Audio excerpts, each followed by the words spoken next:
السلام علیکم ورحمۃ اللہ وبرکاتہ۔ بسم اللہ الرحمن الرحیم۔ شروع اللہ کے بابرکت نام سے جو بڑا مہربان اور نہایت رحم کرنے والا ہے۔ پارہ نمبر 5 ہے سورہ النساء کی آیت نمبر 96۔ یہ آیت حسد کرنے والوں کے بارے میں ہے۔ اس میں بتایا جا رہا ہے کہ حسد اور بغض نہایت بری چیز ہے۔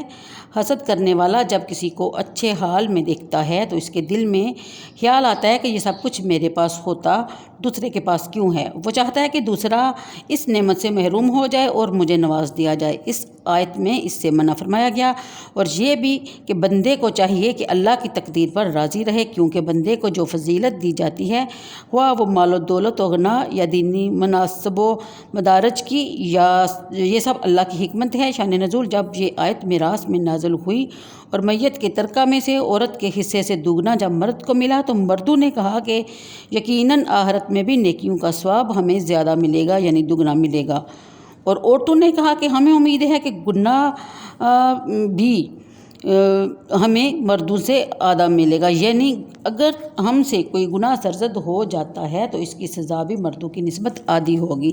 اس پر یہ آیت نازل ہوئی اور فرمایا گیا کہ اللہ تعالیٰ نے جس کو جو فضل دیا وہ اس کی حکمت ہے، یعنی کہ اللہ کی حکمت ہے۔ بندے کو چاہیے کہ اگر وہ کسی اللہ کی رضا پر راضی رہے۔ آگے آیت نمبر 97 یعنی 97 کے متعلق شان نزول ہے کہ ام المومنین حضرت ام سلمہ رضی اللہ تعالیٰ عنہما نے فرمایا کہ ہم بھی اگر مرد ہوتے تو جہاد کرتے اور مردوں کی طرح اپنی جانیں اللہ کی راہ میں قربان کرتے اور ثواب عظیم پاتے۔ اس پر یہ آیت نازل ہوئی اور انہیں تسکین دی گئی کہ عورتیں شوہروں کی اطاعت اور پاک دامنی سے جہاد سا اجر و ثواب حاصل کر سکتی ہیں۔ آیت نمبر 98 اس آیت سے عقد موالات مراد ہے۔ اس کی صورت یہ ہے کہ کوئی مجہول النسب شخص دوسرے سے کہے کہ تو میرا مولا ہے، یعنی میرا وارث ہے، میں مر جاؤں تو میرا وارث تو ہے، میں کوئی جنایت کروں تو تجھے دیت دینی ہوگی، اور دوسرا کہے کہ میں نے قبول کیا، یا وہ اس کی حامی بھر لے کہ ٹھیک ہے۔ اس صورت میں یہ عقد صحیح ہو جاتا ہے اور قبول کرنے والا وارث بن جاتا ہے اور دیت بھی اس پر آ جاتی ہے۔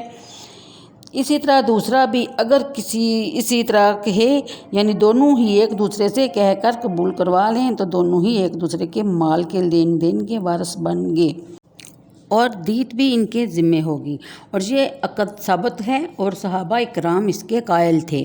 آیت نمبر 99 میں بتایا جا رہا ہے کہ عورتوں پر مردوں کی اطاعت لازم ہے اور مردوں کو یہ حق ہے کہ وہ عورتوں پر رعایا کی طرح حکمرانی کریں، اسی طرح ان کے ہر قسم سے دیکھ بھال کریں اور ان کی ہر ضرورت کا خیال رکھیں اور پوری کریں۔ شان نزول: حضرت سعد بن ربیع نے اپنی بی بی حبیبہ کو کسی خطا پر ایک تمانچہ مارا اور ان کے والد ان کو لے کر آپ صلی اللہ علیہ وآلہ وسلم کی خدمت میں حاضر ہوئے اور ان کی شوہر کی شکایت کی۔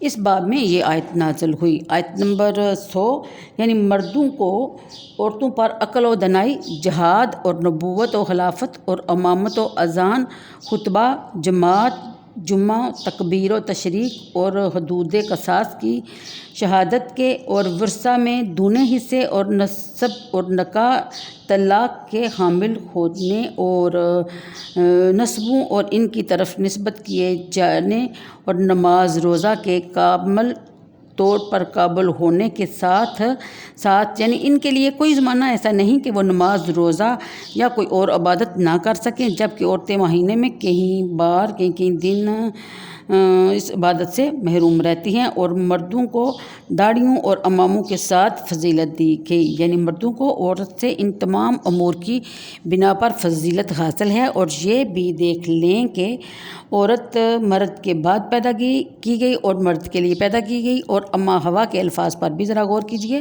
کہ پوچھا گیا کہ آپ کس لیے پیدا کی گئی ہیں، اور فرمایا کہ آپ کی تسکین کی خاطر۔ آیت نمبر 101 سے ثابت ہوتا ہے کہ عورتوں کے نان نفقے مردوں پر واجب ہیں، یعنی ہر طریقے سے مرد کو عورت کا محافظ بنایا گیا، اگر وہ ان سب چیزوں کا خیال نہیں رکھتا تو وہ گنہگار ہے۔ اب عورت اس کو اپنی غلامی سمجھے یا خوش نصیبی سمجھے، یہ تو ہماری اپنی سوچ ہے۔ تو اللہ تعالیٰ ہم سب پہ نظر کرم کرے۔ آج کے لیے اتنا ہی، پھر ملیں گے اگر اللہ نے توفیق دی تو۔ اللہ حافظ۔